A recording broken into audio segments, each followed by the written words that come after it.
బాధపడకే. అత్తారింట్లో సుఖపడాలంటే అదృష్టం ఉండాలి. అది అందరు ఆడవాళ్ళకి రాదు. ఇక్కడేం జరిగినా కడుపులో దాచుకోవాలి కానీ కళ్ళల్లో చూపించకూడదు. నన్నేమన్నా నేను బాధపడినాక నాన్నని తమ్ముడిని ఎందుకు అనడం? వాళ్ళే పాపం చేశారు. ఇలాంటి ఇంటికి పంపడమే వాళ్ళు చేసిన పాపం. ఆడపిల్లకి పెళ్లి చేసేటప్పుడు పెద్ద ఆస్తి, పెద్ద ఇల్లు, పెద్ద మనుషులను చేస్తారు.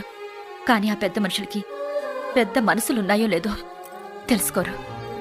పెళ్లి చేశాక తెలిసినా తెలియనట్టుండిపోతారు. నేను రానే. హాలిడేస్ వాళ్ళిచ్చేదేంటి, నేనే తీసుకుంటాను. ఇక్కడ ప్రాక్టికల్స్ అయిపోతున్నాయి. నాకు నా బావతో ప్రాక్టికల్స్ ఇంకా మొదలవ్వలేదే. మొదలయ్యాక వస్తాను. అయినా డాక్టర్ అయ్యాక నా మెడలో పడే స్టెథోస్కోప్ కంటే మా బావతో పెళ్ళయ్యాక పడే తాళే నాకిష్టం. మళ్ళీ మొదలెట్టావా మీ బావ పురాణం? నీకు పురాణాలానే ఉంటుంది.